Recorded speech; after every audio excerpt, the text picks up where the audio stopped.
이 시간 임마누엘로 오신 예수님, 이런 제목을 가지고 말씀을 드리려고 합니다. 25분 정도 생각했는데 괜찮겠습니까? 너무 길면은 또 적당히 표시해 주시기를 바랍니다. 예수님의 이름은 여러 가지가 있습니다. 그러나 대표적인 이름은 뭐니 해도 예수님이라고는 말씀하고 또 임마누엘이라고 하는 이 이름 두 가지가 대표적이라 말할 수 있습니다. 그런데 이 두 이름이 다 특징이 있는 것은 예수님이 나신 후에 지어진 이름이 아니라 예수님 나시기 전에 이미 지어진 이름입니다. 특별히 임마누엘이라고 하는 이름은 이사야 7장 14절에 있는 말씀과 같이 벌써 그때에 예언된 말씀입니다.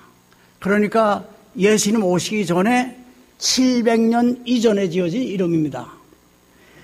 예수님이 이렇게 귀한 이름을 가지고 계시는데 이 임마누엘이라고 하는 뜻, 거기에 있는 의미를 중점적으로 생각을 하면서 은혜를 나누고자 합니다. 이 시간 임마누엘로 오신 예수님이라고 하는 제목을 가지고 말씀드릴 때 하나님께서 우리의 마음을 열어주시고 기도하신 말씀과 같이 우리의 마음이 뜨거워지는 그러한 역사가 있게 되기를 주님의 이름으로 축원합니다. 여러 가지 중에서 첫 번째 말씀드리려고 하는 것은 임마누엘이라고 하는 것은 성경에 번역되어 있다고 말씀되어 있는 구약 원어 성경 히브리 말로 되어 있는 것을 이제 그리고로 번역하고 또 우리들에게는 한국말로도 번역돼서 이렇게 됐는데 그 본뜻은 하나님이 우리와 함께 계시다 그런 뜻이라고 그랬죠. 근데 이것이 우리가 성경을 읽으니까 그냥 지나가지만 여기에는 상당히 깊은 뜻이 있습니다. 그냥 보통 우리가 읽고 지나갈 그런 구조는 아니거든요. 성경 구절 다 그렇지만은 하나님이 우리와 함께 계시다는 말이 어떤 의미가 있는가 여러 가지로 생각해 볼 수가 있습니다. 하나님이 우리와 함께 계시다고 하는 것은 아까 우리 복음성가 불렀는데 또 찬송가도 불렀는데 여호와의 말씀이 육신이 돼요. 그래서 어떻게 되는가? 이 세상 역사에 들어오셨다 그런 말입니다. 우리는 하나님에 대해서 많이 듣고 또 읽고 배웁니다. 지금은 우리가 예수님 역사상에 오셨다 가셨고 또 예수님께서 성령님으로 대신 보혜사로 보내주셨기 때문에 우리와 함께 하시는 것을 우리는 조금 더 실감할 수 있습니다. 그런데 옛날 사람들, 특히 예수님 나실 때까지 그 사람들에게는 상당히 이 일이 거리가 멀고 하나님은 높은 데 계시고 우리는 낮은 땅에 있고 하나님은 위대하시고 거룩하신 분이시고 우리는 보잘것없고 부족하다. 이래서 하나님과 사이가 상당히 먼 그런 상태죠. 사실 옛날 아담과 이브가 있을 때 그렇게 멀었던 건 아닙니다. 그러나 여러분들이 다 아시는 바와 같이 아담이 죄를 지었기 때문에 에덴 동산에서 쫓겨나게 되고 그때부터 하나님과 인간 사이에 담이 생기고 거리가 생긴 것입니다. 그래서 그러한 가운데서 살 때 예수님 오시기 전에 사람들은 하나님에 대해서 많이 듣고 또 믿고 있지만은 그 하나님을 한번 보았으면 좋겠다. 하나님은 어떻게 생기셨을까? 그런 생각을 많이 하지 않았겠어요? 그래서 보면은 모세가 하나님에게 간청을 드렸습니다. 제가 하나님을 좀 보고 싶습니다. 보여줄 수 없습니까? 그때 하나님이 뭐라고 말씀하셨냐면 나를 대면하여 본 자는 살 자가 없느니라. 그러니까 내가 지나가는 뒷모습을 보라. 그러고 가셨습니다. 이사야를 또 우리가 생각해 보면 이사야가 성전에 가서 기도하고 있을 때 스랍들이 모셔 섰는 그런 하나님의 영광을 바라왔습니다. 그리고 뭐라고 그랬습니까? 화로다 나는 망하게 되었도다. 입술이 부정한 사람이 입술이 부정한 백성들의 사이에서 거하면서 내가 하나님을 보았으니 나는 죽을 수밖에 없지 않느냐. 하나님께서 영광을 보여주신 것이 직접 대면한 건 아닙니다. 그래도 벌써 그만큼 생각할 정도로 하나님을 볼 수도 없고 하나님을 대하면 죽을 수밖에 없는 그런 형편입니다. 그런데 하나님이 우리와 함께 계시다. 아마 이해도 안 됐을 것 같아요. 그때 당시에. 그 예수님이 우리들을 사랑하시고 우리들과 함께 계시기 위해서 이 땅에 오신 날이 바로 우리가 기념하고 축하하고 감사하고 즐거워하는 크리스마스로부터 시작됐다. 그런 말씀이죠. 조금 이해가 될지 모르겠습니다. 열대 지방에 있는 사람들은 눈이라는 거 있죠. 스노우. 이것을 말로만 듣기 때문에 그게 뭐냐고 상당히 궁금해한다고 합니다. 그래서 그림도 보여주고 또 설명 나름대로 하겠죠. 하늘에서 겨울에 가루 같은 하얀 것이 떨어지는데 이건 얼음도 아니고 물도 아니고 참 신기한 것이다. 이 현명으로 보면 그 모양도 각각이어서 이쁘다. 뭐 여러 가지 설명하지만 그게 들어오겠습니까?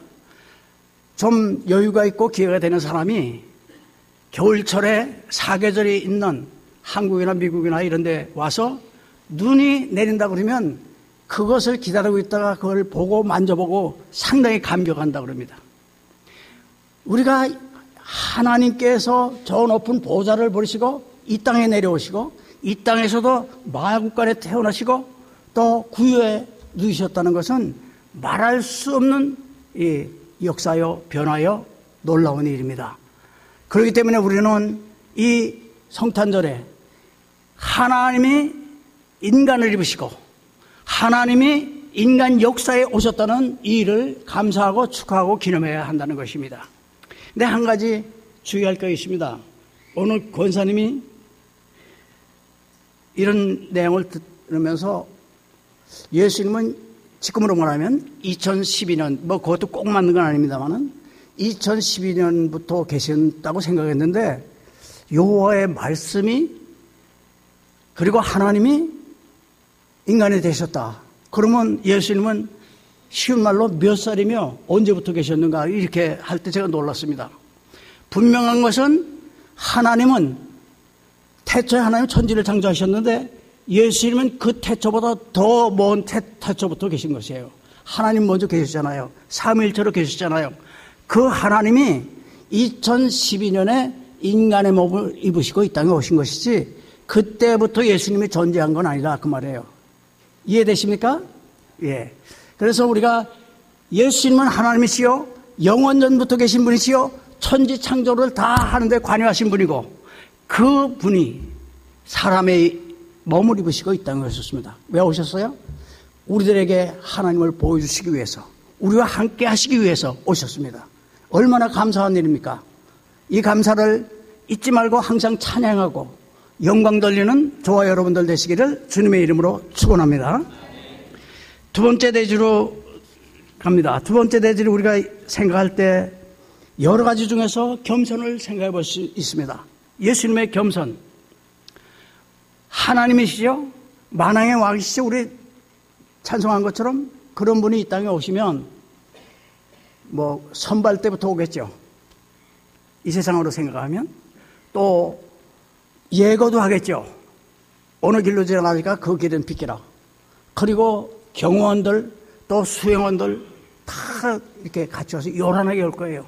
근데 예수님은 이렇게 이제 말씀드린 대로 하늘 보좌를 버리시고 이 땅에 오실 때 외양간에 오시고 구유에 누우셨다고 하는 것은 그 왜 제가 말이라는 말을 좀 이렇게 취소하냐면 꼭 말구유 말이라고 할 수 있겠냐. 어떤 분이 연구할 때 이스라엘에서 이렇게 말을 많이 안 키운다. 그런 얘기하는 얘기 들었기 때문에 제가 조금 그렇게 비껴가려고 노력을 합니다. 여하튼 외양간에 구유에 누우셨다는 것은 얼마나 그것이 겸손입니까? 우리는 생각도 못할 그런 겸손입니다. 그렇기 때문에 우리가 이 성탄절에 생각하는 것은 예수님의 겸손을 우리가 감사하고 그 겸손을 본받고자 하는 그런 마음을 가진 것이 중요한 일입니다. 스웨덴에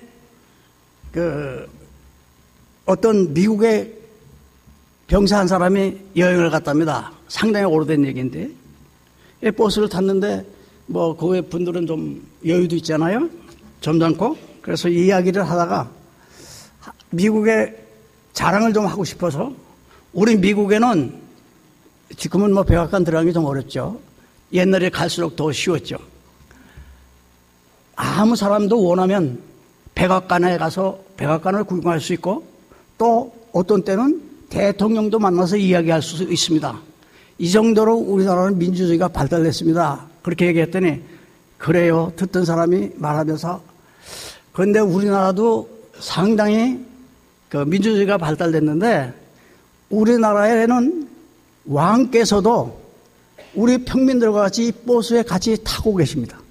그 정도로 더 저기 하다고 그랬다고 합니다. 그래서 그 무슨 말인가 하고 의아했는데 한 분이 내리더래요. 내리니까 그때 하는 말이 저 내리신 분이 누구신지 압니까? 우리나라의 왕입니다. 그렇게 얘기하더랍니다. 그러니까 겸손이 있을수록 우리들에게는 덕이 되는 거예요. 자랑하다 보면 실수하는 거예요. 교만하게 되면 예수님께로부터 멀어질 수밖에 없어요. 그래서 우리가 겸손해야 되는 거죠. 예수님의 겸손을 우리가 받을 때 우리는 하나님의 은혜를 더 받을 수 있습니다. 야고보서 4장에 보면 하나님께서 교만한 자를 물리치시고 겸손한 자에게 은혜를 주신다 말했습니다. 베드로전서 5장에 보면 다 서로 겸손으로 허리띠를 동이라. 하나님께서 교만한 자를 대적하시니라. 그렇게 말씀하셨거든요. 그러면서 하나님의 능하신 손 아래서 겸손하라. 그리하면 때가 되면 하나님께서 너희를 높이시리라. 우리가 겸손하면 때때로 손해보는 것 같은 거 있죠. 불이익을 당하는 경우도 있죠. 무시당하는 것 같은 생각도 있죠. 그런데 그것을 우리가 믿음의 눈으로 생각하면, 믿음의 눈으로 보게 되면 순간적으로 그런 어떤 일이 있을지 모르지만은 능하신 하나님께서 우리를 붙들어 주시기 때문에 겸손한 자는 이제 그런 조그마한 섭섭한 거 문제가 되지 않습니다. 하나님께서 그를 높여주시고 그에게 축복해 주시기 때문입니다. 그래서 오늘 이 시간에 우리들이 무엇보다도 예수님의 겸손을 본받는 그러한 아름다운 성도들이 다 되시기를 주님의 이름으로 축원합니다. 시간이 제약되어 있기 때문에 좀 중점적으로 말씀드립니다. 세 번째 대지는 임마누엘로 오신 예수님은 사랑으로 오셨다는 것입니다. 예수님은 우리가 보통 세상 사람들도 사랑의 화신이라 이렇게까지 말하지 않습니까? 하늘보좌를 버리시고 오신 예수님은 무엇 때문에 오셨습니까? 우리를 구속하기 위해서, 그의 백성을 구원하시기 위해서 오셨습니다. 그래서 예수님이 오셔서 모든 고난, 고초 다 겪으시고 마지막에는 그 생명까지도 우리를 위해서 희생해 주셨습니다. 그러니까 시작서부터 끝까지 모든 것이 사랑입니다. 사랑을 얘기할 때 우리가 많이 얘기할 수 있는데요. 사랑의 실천 잘하신 분이 우리 한국에도 있습니다. 손영한 목사님 같은 분 얼마나 사랑을 잘했기에 그의 전기를 쓸 때에 정봉조 목사님은 제목을 사랑의 원자탄이라고 붙일 정도였습니다. 이 시간에 우리가 잘 아시는 다미엔이라고 하는 선교사의 얘기를 좀 하겠습니다. 아마 여러분들 들으셨을 거예요. 한 번 더 상기하죠.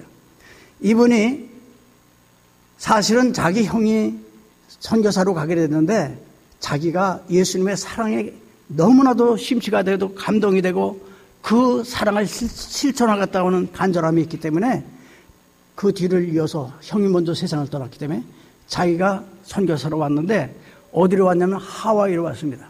그때는 미국의 한 영이 아니라 왕국으로 있을 때입니다. 그런데 거기에 많은 질병이 있는데 너무나도 어려운 것이 뭐냐면 나환자예요. 우리 말하는 문둥병자들이죠.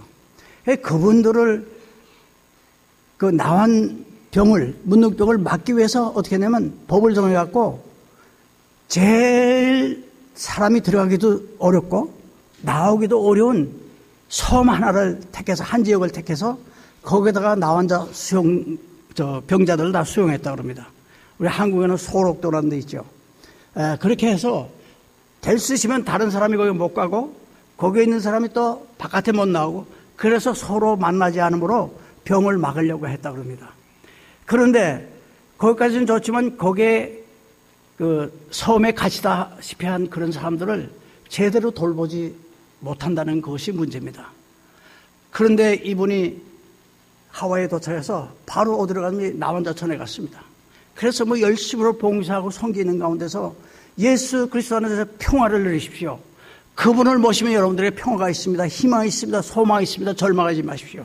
그런 설교를 했는데 들려오는 소식에 자기는 멀쩡하니까 그런 얘기하지 우리같이 문둥병에 걸려봐라 그런 얘기 하겠나.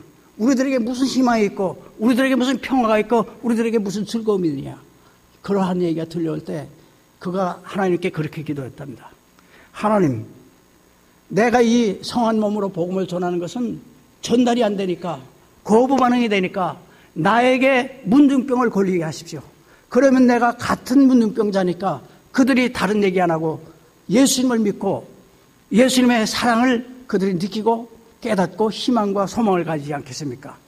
그렇게 기도했는데 나중에 결국은 그가 문둥병에 걸려서 복음을 전하게 되고 많은 사람을 그리스도 앞으로 전하게 되고 46세의 젊은 나이에 그 사람이 갔다고 그럽니다.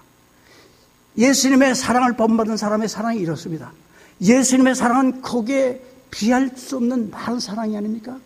그렇기 때문에 우리가 이 성탄절에 나도 그렇게까지는 못하지만 이웃을 사랑하고 또 불신자들을 사랑하고 불쌍한 사람을 돌보고 노약자를 돌보고 이러한 사랑에 실천하는 사랑의 사도가 되겠다고 하는 이런 다짐 그리고 이런 실천 할 수 있는 저와 여러분이 되시기를 주님의 이름으로 축원합니다.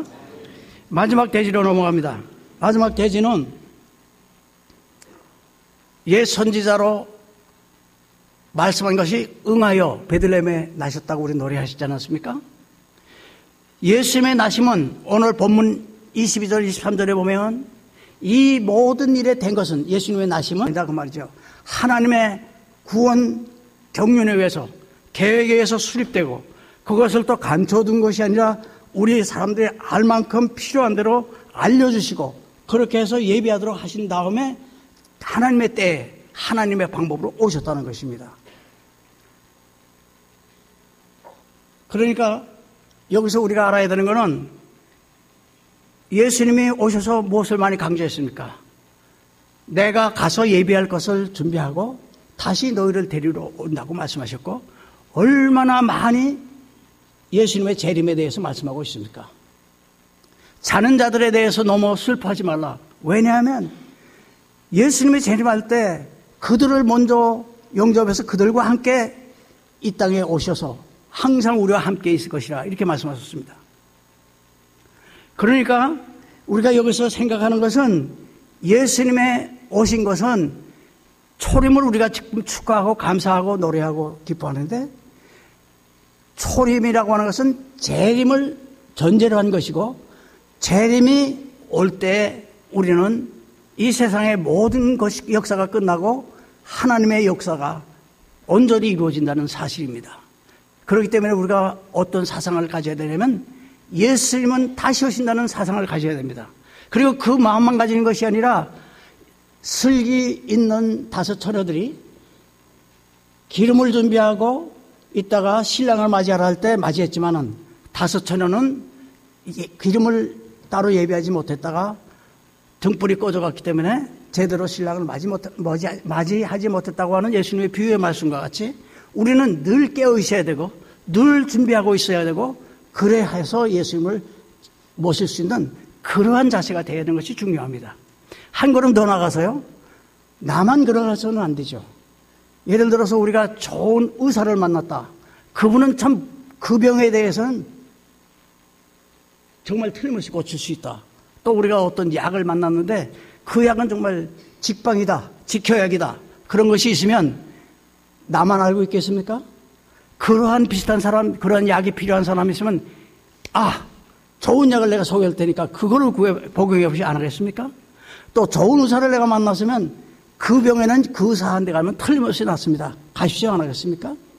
그런데 예수님께서 재림하셔서 우리들에게 상급을 주시고 칭찬해 주시고 참 우리를 만인 제사장의 한 사람으로 예수님의 영광과 동참할 수 있는 그러한 모습으로 우리를 환영해 주실 것인데 당신도 그 자리에 오십시오. 당신도 예수님을 믿고 구원을 받으십시오 하는 그것까지 가야 되지 않겠습니까?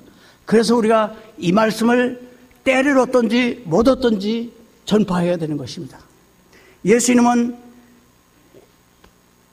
승천하시기 전에 제자들에게 뭐라고 말씀하셨습니까? 내가 세상 끝날까지 너희와 항상 함께 있으리라. 오늘 우리들이 임마누엘로 오신 예수님을 생각할 때 첫째는 하나님이 우리 인간의 모습으로 와서 우리와 더 가까워지시고 우리와 소통을 하고 우리가 직접 본 건 아니지만 요한일서 1장에 보면 예수님의 제자들이 갔잖아요. 그래서 태초에 말씀이 육신이 되었는데 우리가 만져보고 우리가 눈으로 보고 귀로 들은 말하고 이렇게 증거했습니다. 그렇게 하시기 위해서 예수님 오셨으니까 얼마나 뜻이 깊고 감사한 일입니까? 독생자의 영광이 아들을 통해서 이 세상에 나타날 때 많은 사람들이 기쁨으로 감사로 맞아들였다고 요한복음 1장에도 기록되어 있습니다. 얼마나 감사한 이 도성인신, 인카네이션, 성육신을 우리가 기억하고 감사해야 됩니다. 그리고 임마누엘로 오신 예수님을 생각할 때 예수님은 겸손의 모범으로 이 땅에 오셨다. 겸손의 왕으로 오셨다. 세 번째는 우리를 사랑하는 그 사랑으로 오셔서 모든 것을 희생해 주신 그 사랑의 화신이다. 그 예수님이 오신 날이 성탄절이다. 그걸 기억해야 됩니다. 그리고 여기서 끝나서는 안 됩니다. 우리는 이 예수님이 다시 오신다는 것, 그때는 심판주로 오시고 영광의 주로 오시고 우리에게 상급 주시고 칭찬 주시기 위해서 오신다는 그것을 기억하고 늘 찬송하며 감사하며 영광 돌리는 삶을 사는 저와 여러분들이 되시기를 주님의 이름으로 축원합니다. 아버지 하나님 감사합니다. 2012년 성탄절을 맞이해서 이렇게 사랑하는 성도들이 한자리에서 하나님을 찬양하며 감사의 예배를 드리게 하시니 고맙습니다. 아버지 하나님 함께 하시고 저희들에게 지혜를 주시며 힘 주셔서 저희들이 이 성탄절을 가장 의미 있게 지날 때 임마누엘로 오신 하나님이 우리와 함께 하시는 이 뜻을 생각하며 하나님께 더욱 영광을 돌리며 빛을 발하는 저희 모두가 되게 하여 주시옵소서. 워싱턴 한인 장로교회에 이와 같은 성도들로 가득히 채워주시며 교회가 날로 부흥하며 발전하며 힘을 얻게 하여 주시옵소서. 예수 그리스도 이름으로 기도하옵나이다. 아멘.